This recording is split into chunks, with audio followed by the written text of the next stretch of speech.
In the name of Allah, the most merciful and the most beneficial, the sole creator, sole sustainer, and the sole master of the whole cosmos. Dear students of class 8th, I welcome you all after a long period of our examinations with the Islamic greetings. Assalamu alaikum wa rahmatullahi wa barakatuh.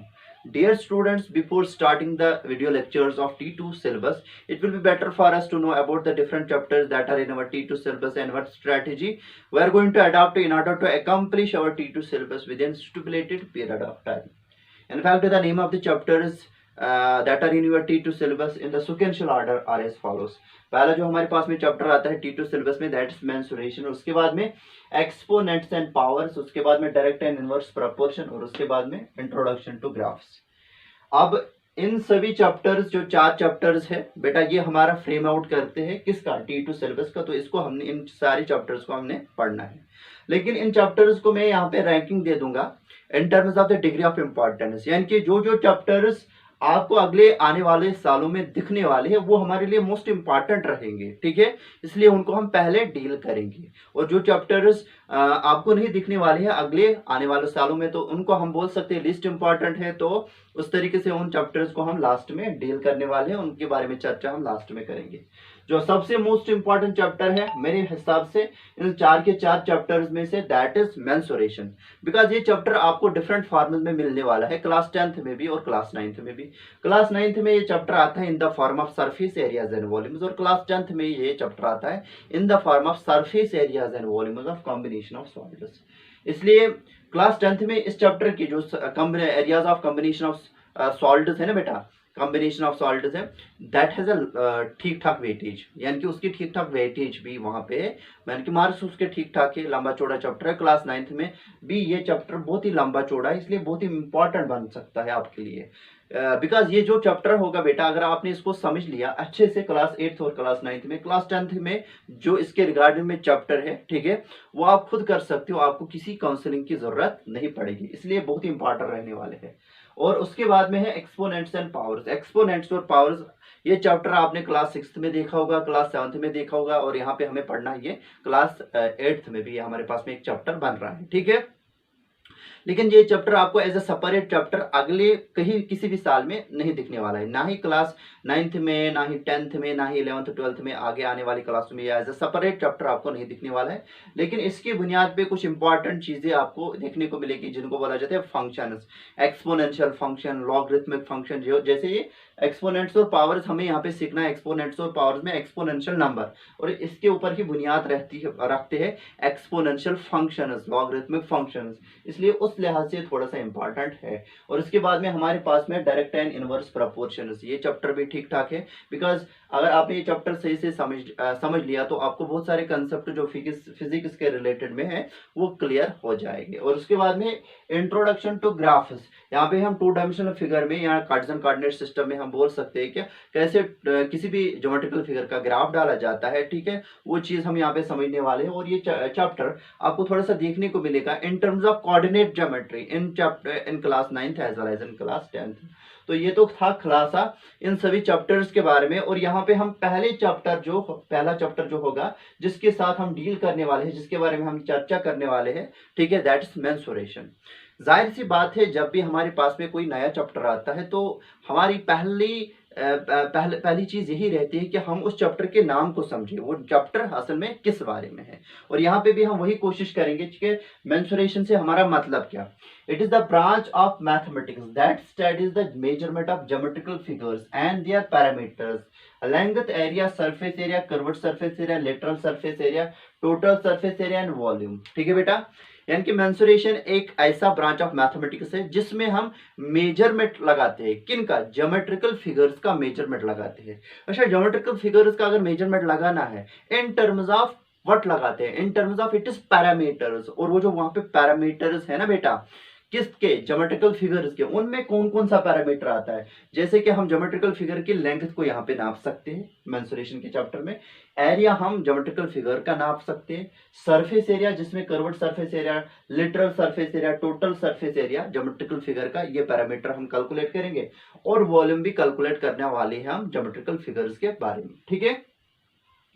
अब यहाँ पे नया एक concept आया जो कि यहाँ पे है parameter. What do you mean by parameter? Parameter का मतलब कोई भी ऐसी क्वांटिटी जब हमें वो किसी ज्योमेट्रिकल फिगर में के बारे में या किसी भी ऑब्जेक्ट के बारे में जब हमें उसके पैरामीटर्स पता चलते हैं ना, हमें उस ज्योमेट्रिकल फिगर या उस ऑब्जेक्ट का पूरा हालचाल मालूम होता है। तो यहाँ पे भी जो हमारे पास में पैरामीटर्स है ज्योमेट्रिकल फिगर्स के रिलेटेड में, वो पैरामीटर्स लेंथ का पैरामीटर है, वो पैरामीटर्स में आता है, उन पैरामीटर्स में आता है एरिया का पैरामीटर, सरफेस एरिया, वॉल्यूम का पैरामीटर आता है। तो इन्हीं पैरामीटर्स को कैलकुलेट करके हम बोल सकते हैं हमने ज्योमेट्रिकल फिगर्स को मेजर किया। ठीक है बेटा, यानी कि मेंसुरेशन कुछ नहीं है, एक्चुअल में मैथमेटिक्स का एक ब्रांच है जिसमें हम मेजरमेंट करते हैं किनका? ज्योमेट्रिकल फिगर्स का, इन terms of it is parameter, in terms of the length of the geometrical figure, in terms of the perimeter of the geometrical figure, in terms of the area of the geometrical figure, in terms of the volume of the geometrical figure, in terms of the capacity of the geometrical figure। यानी कि इन सभी parameters को हम यहाँ पे technique सीखने वाले हैं, how to calculate these parameters related to different geometrical figures. ठीक है, अब यहाँ पे जाहिर सी बात है हमें यहाँ पे लेंथ कैलकुलेट करनी है, एरिया कैलकुलेट करना है, सरफेस एरिया और वॉल्यूम कैलकुलेट करना है किनका? अपनी ज्योमेट्रिकल फिगर का। तो इसलिए हमारे पास हमारे लिए मैंडेटरी बन रहा है कि हम सबसे सिंपलेस्ट ज्योमेट्रिकल कंसेप्ट से चले और वहां से देखेंगे कि कौन सा ज्योमेट्रिकल कंसेप्ट उसके साथ में रिलेटेड में है। देखिए बेटा, सबसे सिंपलेस्ट जो हमारे पास में ज्योमेट्रिकल कंसेप्ट है दैट इज पॉइंट। पॉइंट के साथ, point is that which has no part. Point की एक डेफिनेशन है कि इसका कोई पार्ट नहीं होता है। A sharp dot with a fine pencil is called a point. ये एक और डेफिनेशन हमारे पास में पॉइंट की आती है। पॉइंट की ना लेंथ होती है, ना ब्रेड्थ होती है, ना हाइट होती है, इसलिए इसका कोई भी पैरामीटर होता ही नहीं है। यानी कि पॉइंट के बारे में it is a geometrical concept, ना इसकी लेंथ होती है, ना ये लेंथ का पैरामीटर इसके साथ हम एसोसिएट करते हैं, ना ही एरिया का, ना ही सरफेस एरिया का, ना ही वॉल्यूम का, because point is dimensionless. Point is dimensionless, it is called as zero dimensional geometrical figure. यानी कि पॉइंट को बोला जाता है जीरो डायमेंशनल ज्योमेट्रिकल फिगर। और उसके बाद में जब हम पॉइंट्स को जोड़ते हैं तो हमारे पास में लाइन सेगमेंट आती है, और ये ए भी मैं बनाऊंगा यहाँ पे कॉम्बिनेशन ऑफ पॉइंट से ये लाइन सेगमेंट बनी हुई है। अब इसके साथ हम एक ज्योमेट्रिकल पैरामीटर, एक पैरामीटर जोड़ते हैं जिसको हम कैलकुलेट करने का तरीका सीखेंगे यहाँ पे। ठीक है, तो वो क्या है, वो पैरामीटर क्या है? इसकी लेंथ हो सकती है। Every line segment is associated with it is length. यानी कि हर एक लाइन सेगमेंट की क्या होती है बेटा, उसकी रेस्पेक्टिव लेंथ होती है। तो यानी कि ये जो लाइन सेगमेंट होती है it is also called as one dimensional geometrical figure. इसकी लेंथ होती है, ना इसकी ब्रेड्थ होती है, ना इसकी हाइट होती है, इसलिए इसके साथ खाली एक ज्योमेट्रिकल पैरामीटर हम क्या करते हैं, एसोसिएट करते हैं, वो है लेंथ का पैरामीटर। तो इस ज्योमेट्रिकल फिगर के बारे में और हम बोलेंगे कि हमारे पास में एक लाइन सेगमेंट है, मुझे इसकी मेंसुरेशन के साथ डील करना है, इसका मतलब हमें उसकी लेंथ को कैलकुलेट करना है, बिकॉज इसके साथ में खाली लेंथ का ही पैरामीटर एसोसिएट होता है। No area, no parameter of area, no parameter of surface area, no parameter of volume और capacity is being associated with the line segment. इसका मतलब लाइन सेगमेंट की पूरी जो मेंसुरेशन है ना, उसकी लेंथ होती है। If you know the parameter of length of any line segment, it means that उस लाइन सेगमेंट के बारे में आपको पूरा हालचाल पता है। ठीक है, उसके बाद में हमारे पास में टू डायमेंशनल फिगर्स में आता है, सर्कल आता है, कोई भी पॉलीगन आता है, जैसे कि हमारे पास में सबसे सिंपलेस्ट पॉलीगन मैंने आपको बताया होगा ट्रायंगल है, उसके बाद में क्वाड्रिलेटरल है, उसके बाद में pentagon, hexagon, so on and so fourth. ये सभी ज्योमेट्रिकल फिगर्स जो कि सर्कल है, ट्रायंगल है या कोई और पॉलीगन है बेटा, इनको बोला जाता है to dimensional geometrical figures. Point को बोला जाता है zero dimensional geometrical figure, line segment को बोला जाता है वन डायमेंशनल ज्योमेट्रिकल फिगर, और इनको बोला जाता है प्लेन फिगर्स। इनको प्लेन फिगर्स, ट्रायंगल को, सर्कल को, एलिप्स, हमारे पास में एक और ज्योमेट्रिकल फिगर है, इनको सभी को बोला जाता है 2D figures, two dimensional geometrical figures, because all these are actually the inhabitants of this plane। ये इसी प्लेन में लाई करते हैं। इनके साथ हम जो ज्योमेट्रिकल पैरामीटर्स एसोसिएट करते हैं, एक पैरामीटर इन 2D फिगर्स का होता है पेरीमीटर का। फॉर एग्जांपल अगर मेरे पास में सर्कल है, इसकी टोटल बाउंड्री लेंथ कितनी है, वो इसका पेरीमीटर कहलाएगा। Perimeter means the total boundary length of any geometrical figure. ठीक है, वो किसके बराबर आता है, सर्कल के रिगार्डिंग में, that is 2πr। Perimeter of the circle is 2πr, आपने पढ़ा होगा। ठीक है, यानी कि ये इसकी लेंथ का पैरामीटर है। जो पेरीमीटर असल में होती है टोटल बाउंड्री लेंथ होती है, इसका मतलब लेंथ का पैरामीटर हम टू डायमेंशनल फिगर्स के साथ एसोसिएट करते हैं। फॉर एग्जांपल आज मेरे पास में ट्रायंगल है एबीसी, इसका जो पेरीमीटर होगा sum of it is 3 line segments होगा इसका पेरीमीटर, यानी कि AB प्लस BC प्लस C है, ये इसका पेरीमीटर होगा, पेरीमीटर होगा, टोटल बाउंड्री लेंथ होगी। इसका मतलब लेंथ का जो पैरामीटर है, लेंथ का जो पैरामीटर है वो ट्रायंगल के साथ भी या किसी और टू डायमेंशनल फिगर के साथ हम एसोसिएट करते हैं। और इन्हीं टू डायमेंशनल ज्योमेट्रिकल फिगर्स के साथ हम एक और पैरामीटर एसोसिएट करते हैं, वो है एरिया का parameter. What do you mean by area of the geometrical figure? Area of the two dimensional geometrical figure का मतलब है, देखिए बेटा, जो ये टू डायमेंशनल ज्योमेट्रिकल फिगर होती है ये हम बनाते कहाँ पे है sir? In the plane. As a result plane खुद सरफेस होती है। अब इस टू डायमेंशनल ज्योमेट्रिकल फिगर के दरमियान, यानी कि इसके पेरीमीटर के अंदर अंदर जो सरफेस का वैल्यू होता है ना बेटा, उसको बोला जाता है area of the two dimensional geometrical figure. Area of the two dimensional geometrical figure या area of the plane closed figure, area of the plane closed figure is defined as the value of the surface within its perimeter।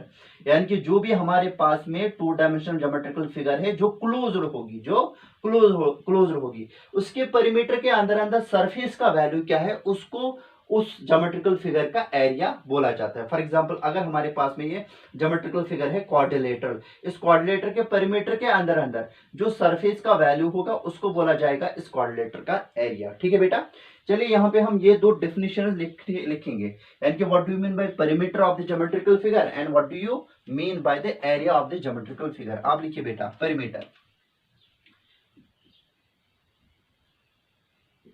perimeter it is defined as the total boundary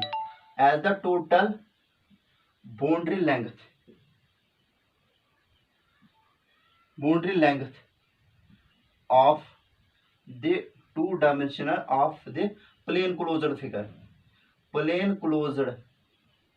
figure। ठीक है, यानी कि total boundary length of the plane closed figure is defined as it is perimeter. और उसके बाद में है area. What do you mean by area? Area of the geometrical figure या क्लोज्ड प्लेन क्लोज्ड फिगर से आपका मतलब क्या? It is defined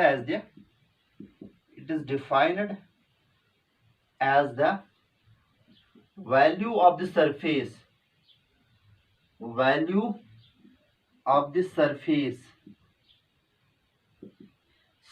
within the perimeter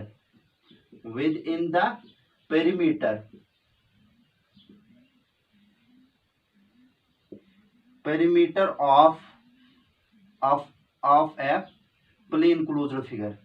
plane closed figure। यानी कि जो अभी हमारे पास में प्लेन क्लोज्ड फिगर होगी उसका वैल्यू क्या है, उसकी सरफेस का वैल्यू क्या है जो इसके पेरीमीटर के अंदर अंदर है, that is defined as it is area. It is defined as the value of the surface within the perimeter of the plane closed figure. यानी कि जो भी हमारे पास में टू डायमेंशनल फिगर्स होती है या प्लेन क्लोज्ड फिगर्स होती है, प्लेन क्लोज्ड फिगर्स का मतलब जिनका हैबिटेट प्लेन होता है, उनका पेरीमीटर भी होता है और उनका एरिया भी होता है। इसका मतलब जब हमें टू डायमेंशनल ज्योमेट्रिकल फिगर्स का, फॉर एग्जांपल ट्रायंगल की मेंसुरेशन को डिस्कस करना है, क्वाड्रिलेटरल की मेंसुरेशन को डिस्कस करना है, या सर्कल की मेंसुरेशन को डिस्कस करना है, वहां पे हमें दो पैरामीटर्स के साथ अपने आप को डील कराना है। एक तो उसका पैरामीटर ऑफ लेंथ आता है जिसको बोला जाता है वहां पे सर्कमफेरेंस, सर्कल में, या उसका पेरीमीटर बोला जाता है, या कोई और पॉलीगन अगर होगा उस पैरामीटर को वहां पे बोला जाता है पेरीमीटर। और जो दूसरा पैरामीटर है जो हमें mensuration of to dimensional geometrical figures के बारे में पढ़ना होगा, वो है बेटा उनका एरिया। यानी कि two dimensional figures are associated with two parameters, one is their perimeter, another one is their area. उसके बाद में हमारे पास में एक और ज्योमेट्रिकल फिगर्स है जिनको बोला जाता है, इनको तो टू डायमेंशनल ज्योमेट्रिकल फिगर्स बोला जाता है, उनको बोला जाता है बेटा थ्री डायमेंशनल ज्योमेट्रिकल फिगर्स या सॉलिड्स, आपने पढ़ा होगा। ठीक है, जो हमारे पास में सॉलिड्स होती है ना, सॉलिड अगर हमारे पास में सपोज क्यूब है, ये हमारे पास में क्यूब है, ये हमारे पास में एक सॉलिड है।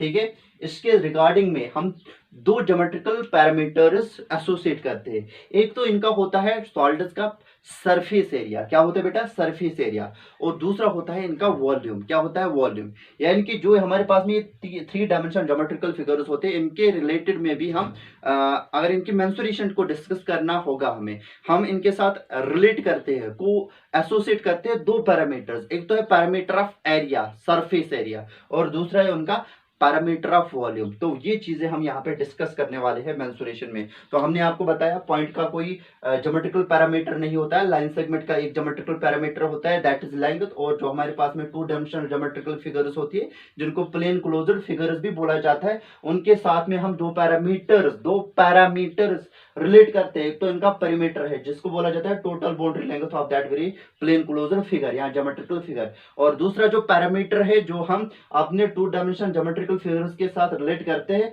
वो इनका एरिया का पैरामीटर। एरिया का पैरामीटर का कैसे डिफाइन होता है? ये डिफाइन होता है as the value of the surface within the perimeter of the plane closed figure. यानी कि जो भी हमारे पास में प्लेन क्लोज्ड फिगर होगी, उसके पेरीमीटर के अंदर अंदर सरफेस का वैल्यू क्या है, उसको बोला जाता है उसका एरिया। ठीक है, तो ये दोनों पैरामीटर्स असल में मेंसुरेशन डिस्कस करते हैं, हालचाल हमें बताते हैं प्लेन क्लोज्ड फिगर या टू डायमेंशनल फिगर्स का। और उसके बाद भी थ्री डायमेंशनल फिगर, जिनकी लेंथ होती है, ब्रेड्थ होती है और हाइट होती है, उनके साथ जो पैरामीटर्स हम डील करते हैं, ठीक है, वो पैरामीटर्स कौन से होते हैं? एक तो उनका सरफेस एरिया होता है, पैरामीटर ऑफ सरफेस एरिया, और पैरामीटर ऑफ वॉल्यूम होता है। इन्हीं दोनों पैरामीटर्स को कैलकुलेट करने के बाद हम बोल सकते हैं हमने सॉलिड्स की या थ्री डायमेंशनल ऑब्जेक्ट्स की मेंसुरेशन को डिस्कस किया। अब ये तो है बेटा इसके बारे में मेंसुरेशन क्या होती है और what are the different parameters of this geometrical figures, और इसके बारे में फर्दर इंफॉर्मेशन आपको दी जाएगी।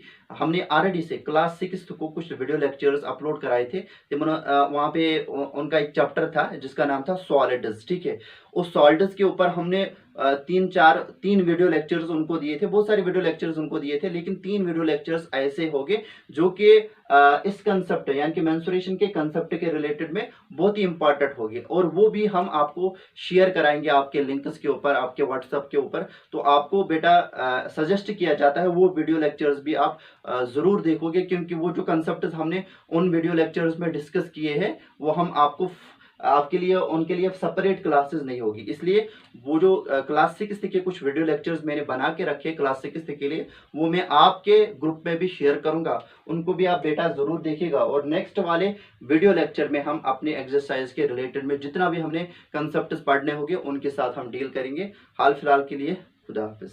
थैंक यू बेटा।